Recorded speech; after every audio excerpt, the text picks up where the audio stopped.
네, 서울 광진구갑 국회의원 이정헌입니다. 방송통신위원회에 대하여 위기를 넘어 이제는 해체해야 한다는 목소리까지 나오고 있습니다. 사흘 동안의 인사청문회와 세 차례 방송장악 청문회를 이어가면서 저는 도대체 방통위가 왜 이토록 망가졌나 생각을 좀 해봤습니다. 방통위는 합의제 행정기구로 노무현 정부가 설계했고 2008년 이명박 정부가 출범시켰습니다. 미국 연방 방송통신위원회 FCC를 모델로 방송과 통신의 융합이라는 세계적 흐름에 뒤처지지 않겠다는 포부를 내세웠습니다. 그러나 4번의 정부를 거친 오늘날 우리는 국민의 신뢰를 잃고 더 나아가 존폐의 기로에 서 있는 방통위를 보고 있습니다. 방통위가 모델로 삼은 미국의 연방방송통신위원회 FCC를 좀 연구해 봤습니다. 방통위 운영 제도를 근본적으로 재설계해야 한다는 생각이 들었습니다. FCC는 정부 행정기관이지만 언론의 자유를 지키기 위해서 중립성과 독립성을 가장 중요하게 여깁니다. 그래서 대통령의 입김을 제도적으로 최소화하고 초당적 운영을 문자 그대로 철칙으로 삼습니다. FCC도 5인 위원회로 구성되지만 반드시 상원의 인준을 거친 사람들을 대통령이 임명하도록 규정하고 있는 것이 대표적인 예입니다.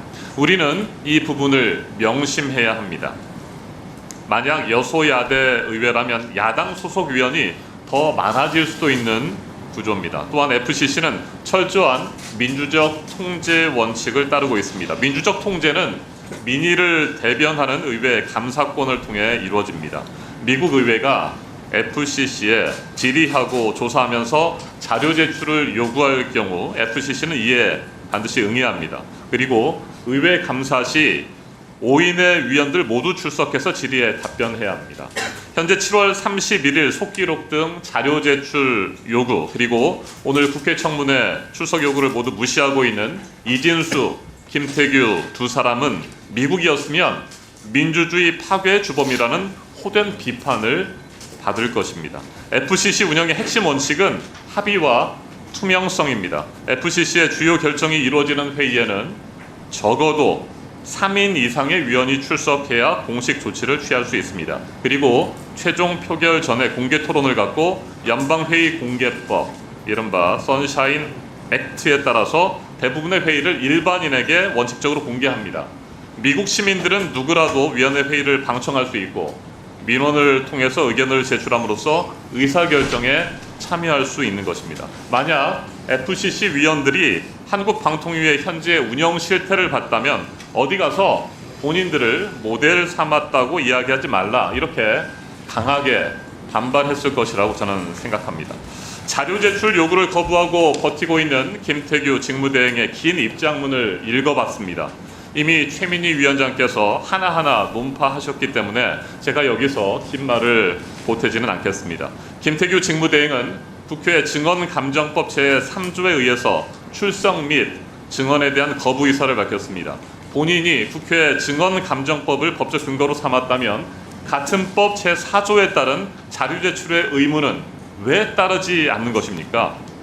권리 행사 조항은 귀신같이 찾아 내세우면서 의무 조항은 무시해도 된다고 생각하는 것입니까?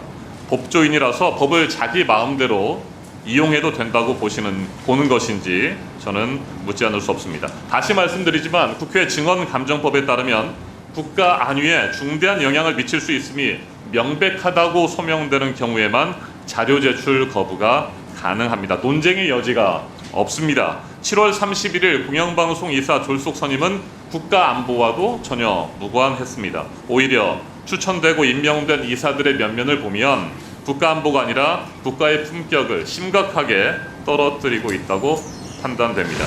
이진숙 위원장의 월간조선 인터뷰를 보면서 저는 또 깜짝 놀랐습니다.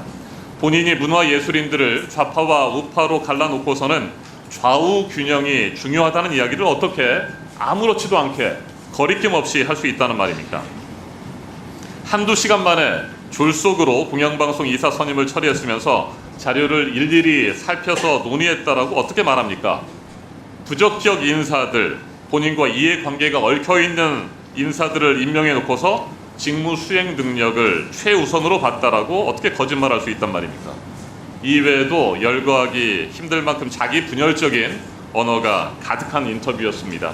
본인이 몸담은 직장을 사랑한다면서 MBC 동료 후배들에 대한 지독한 혐오감도 드러냈습니다.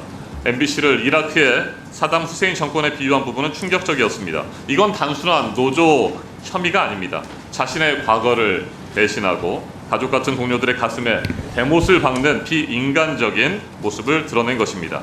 킬링필드의 크메르 루즈에 빗댄 민노총 언론 노조원들을 공격하는 그런 박문진 이사의 발언도 있었습니다. 그런 이사를 임명했습니다.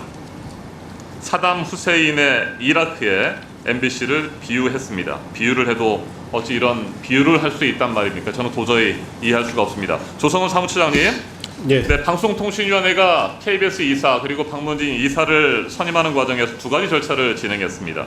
첫 번째 서류 제출 시 내부 심사용 지원서를 받고 또 국민 의견 수렴용 지원서를 따로 받았죠. 네, 그런 걸로 알고 있습니다. 네, 국민 의견 수렴용 지원서를 왜 받았습니까? 그 이전 사례에 따라서 아마 네. 한 걸로 알고 있습니다. 이전 사례에 따라서 네. 보다 많은 국민들이 인정할 수 있는 그런 인사를 공영방송 이사로 선임한 것 아니겠습니까? 그리고 투명하고 또 공정하게 이사 선임 절차를 진행하기 위해서 국민 의견 수렴을 했던 거 아닙니까? 몇 건이나 접수가 됐습니까? 그게 정확하게 제가 500여 건. 네, 500여 건이죠. 500여 건을 왜 받았습니까 도대체? 그 의견을 수렴해가지고 이사 선임 절차에 반영했습니까? 안 했죠. 답변해 보십시오. 그는 그 위원장님과 부위원장 두 분이 아마 뭐 반영해서 결정한 거 아닌가 네. 싶습니다. 예. 그렇게 애써서 지원자들이 국민 의견 수렴용 지원서까지 써서 내고 그 많은 사람들이 지원서를 낸 상태에서 심사를 공정하게 평가받을 거라고 기대하지 않았겠습니까? 거기에 대해서 어떻게 생각하십니까? 뭐 그렇게 했을 거라고 생각합니다. 네, 이진수, 김태규 두 사람에게만 책임을 미룰 것이 아니라 방송통신위원회 차원에서 이건 잘못됐다고 판단하지 않으십니까? 그런 사무 절차를 진행하셨잖아요, 사무처장이. 예, 저희는 뭐 절차 진행을 어떻게 생각하십니까? 국민 의견 수렴용 지원서를 받고도 전혀 반영하지 않은 거에 대해서 미루지 마시고 책임을.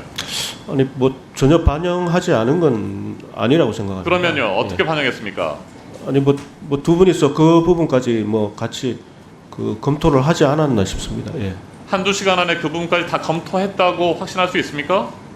뭐 제가 확신이란 표현을 쓰기는 어려울 것 같고요. 저기 어쨌든 간에 뭐 오셔서 그 위원회 전에도 아마 두 분이서 아마 논의한 게 있지 네, 않나 서류 싶습니다. 전형 예. 시 필요할 경우에 면접 심사를 진행할 거다. 이것도 사전에 밝히지 않았습니까? 네, 왜 그렇습니다. 면접 심사를 안 했습니까? 그 필요시라고 되어 있어서 아마 그렇게 판단하신 것 같습니다. 그러면 필요하지 않다고 판단한 이유는 뭘까요? 그거는 제가 뭐 답변 드릴 사항은 아닌 것 같습니다. 아니요, 사무처장께서 네. 방송통신위원회 사무 책임자로서 답변할 수 있는 거 아닙니까?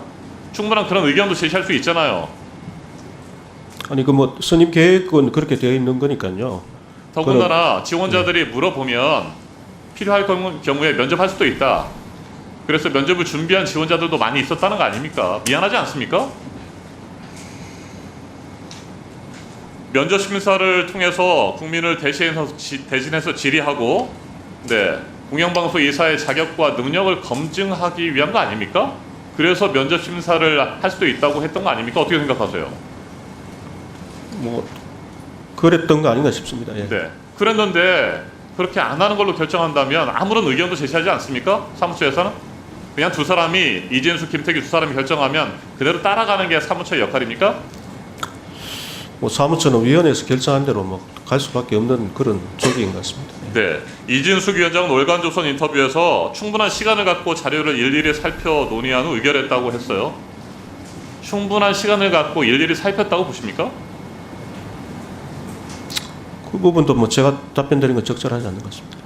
충분히 살피지도 않았고 제대로 검증하지도 않았고요. 이해관계가 얽힌 사람들을 MBC 박문진 이사와 KBS 이사로 임명하고 추천하고 선임했던 거 아닙니까? 어떻게 생각하세요? 그런 사례들이 여러 건 있잖아요. 예,